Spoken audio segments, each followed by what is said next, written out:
This guy has made videos for Ferrari, Bugatti, Sony, and even NASA, and he's only 21 years old.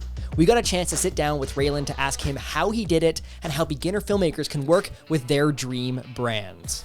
Well, you may be hearing all this and just be thinking, this guy got lucky. His parents must know people at these companies, and that's how he got the job. But that couldn't be further from the truth. In reality, he started where we all start, just doing this for fun. Yeah, just basically started off by doing, little things with friends. And then a mate of mine from school, he really got me into car photography. And it kind of grew into this thing where we would go onto these really expensive streets in Berlin and stand there waiting for a special sports car to come by. And something that we've learned is that Reilin has just put in the time and practice. How old are you now? I'm 21 now. I think I was about 11 or 12 years old when I first picked up the camera. And then, everyone would get their little Canon 760D and start shooting with it. Yeah. Reilin started into filmmaking a lot younger than we did and a lot younger than a lot of people that I know did, and he stuck with it. So now he has 8 or 9 years of experience in the filmmaking game while still being super young. So he isn't just some crazy kid prodigy that picked up a camera and started making videos for these big brands in just a matter of months. Now it's time for the age-old question. How can you work with your dream brands? A constant theme through our entire conversation with Reilin all stems from what is probably the most important aspect when it comes to working with big brands like this, and that is creating spec work. If you don't know, spec work is essentially a commercial or a portfolio piece that you'll make for a brand or a product that essentially exemplifies your skills in filmmaking. This is typically done for completely free. You essentially pay to have this thing produced, but the video allows you to build your skills and develop your style, as well as take that piece and pitch it to other brands to show them what you're capable of. So with that being said, what are your thoughts on doing spec work and free work and how that plays into someone's career? Yeah, I think that's the most important thing I did to get to where I'm at now. I've worked with clients like Sony, with Audi. I did a job with Polestar, which is a sister brand to Volvo. We did Ferrari, we did Bugatti. The brands I just mentioned, 80% of them all stemmed from doing spec work. So yeah, absolutely essential. Spec work does so many things when you're trying to work with a brand. First off, it shows the brand what you're even capable of, and multiple times, Reilin mentioned this key phrase. If a client wants a video produced, they want security, and they want to know what you're able to do. And that is so true. Before a brand even considers dropping $5, $10, $15, or even $50,000 on a video for you to go and make it for them, they want to make sure that you can even do it to a reliable and to a high standard. And if you can show them exactly, this is what I can make, and you can show that you're versatile and you can match their expectations, and that's the most important thing. Doing spec work is essentially unavoidable in the filmmaking game. We do it, you've probably seen our spec ad series, and I know many people who invest thousands of dollars into creating spec work just on the hopes that they're going to be able to send it to this brand and potentially land a job with them or their competitors. One of the best parts about spec work is it allows you to learn new skills and find your specific style.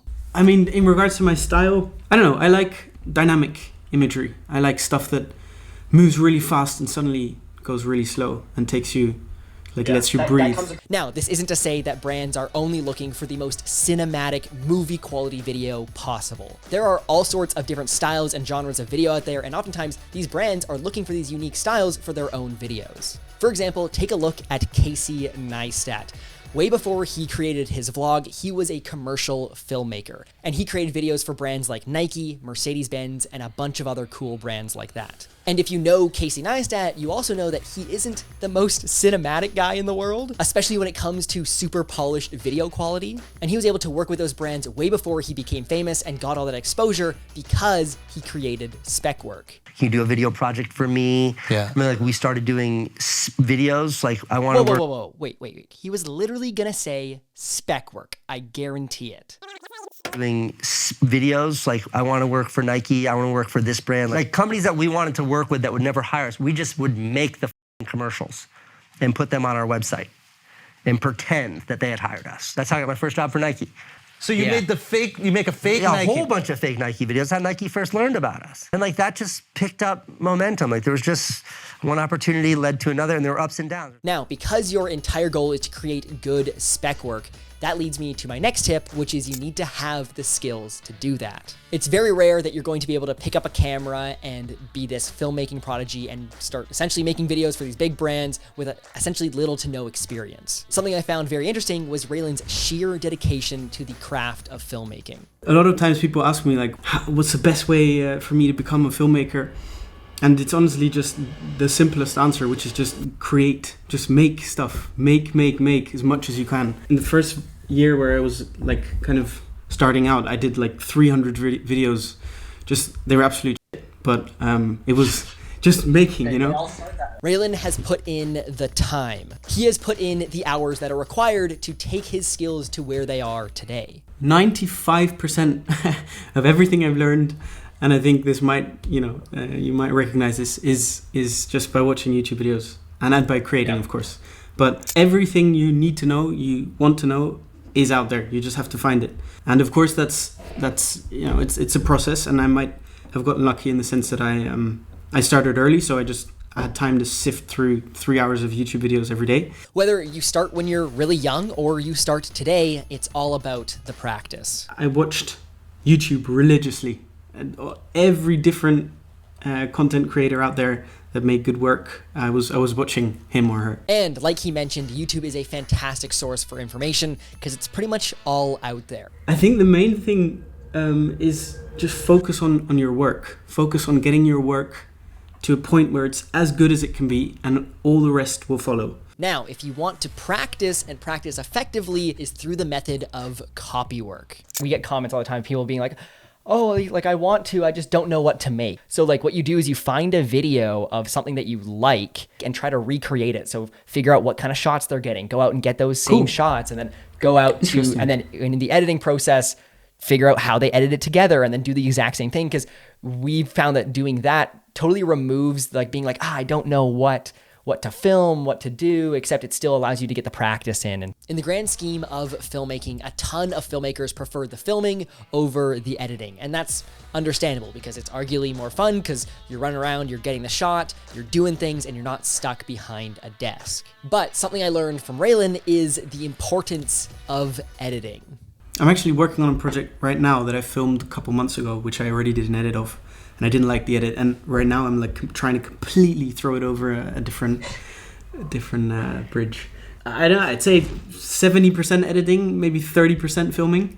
This means that Reilin spends most of his time behind the computer rather than behind the camera. And I honestly believe that this is one of the key factors that separates a good filmmaker from a great one. Good filmmakers will know enough about editing to get by and to do what they need to do, but great filmmakers will actually spend time editing and refining the edit to get it just right. If you think about it, editing is where the video creation actually happens. Filming is the process of getting the pieces that you need for your video, but the edit is where the entire thing actually comes together. Now, we have a prime example of this when we hosted our first editing contest back in 2020. If you didn't know this, Reilin actually won the first place prize for that editing contest because of his editing skills. And this was literally the purest form of him showing what his editing skills are capable of because he had the same footage as everyone, he had the same amount of time to edit it, it's just what he was able to conceptualize and build in the editing that won him first place.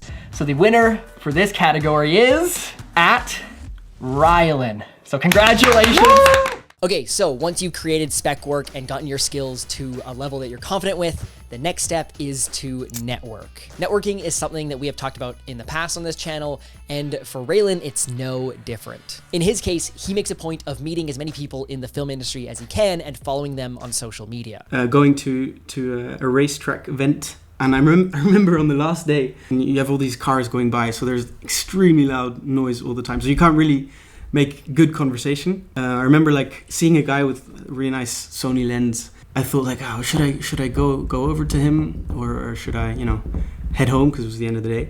But I just decided, I'll just run over there and see what he makes. So we connected and turned out to be a really cool guy. A couple of weeks later, he sent me a couple months actually. He sent me a DM. he was like low-key doing like a little shoot with some friends of his in Paris. There was going to be some cars there, and he just asked me, do you like want to go? It's like, we can't pay you, but you can sleep at our place. And But a huge thing that he does is that when he follows them, he consistently engages with their content to stay top of mind. I actually do my best to, when I do meet someone, at least, you know, interact with their socials, send them a message, a positive message about their work every time, because that upkeep of relationship is really important, I think. Yeah. Now, this type of networking can be a bit of a slow burn, but you never know what might come of it or where it might take you. That one of the guys that I met, I don't know, 6-7 years ago on that street in Berlin, that guy hosted that event. Anyways, that's it for this video. I hope you guys learned something, and if you're interested in checking out the entire conversation that we had,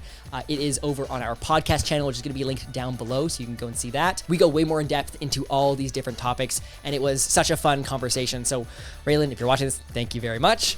And if you're new here, make sure you go like, comment, subscribe, because it really helps us out. And we'll see you guys in a future video.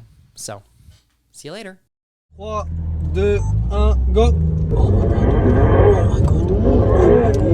Yes, that's it. That's it.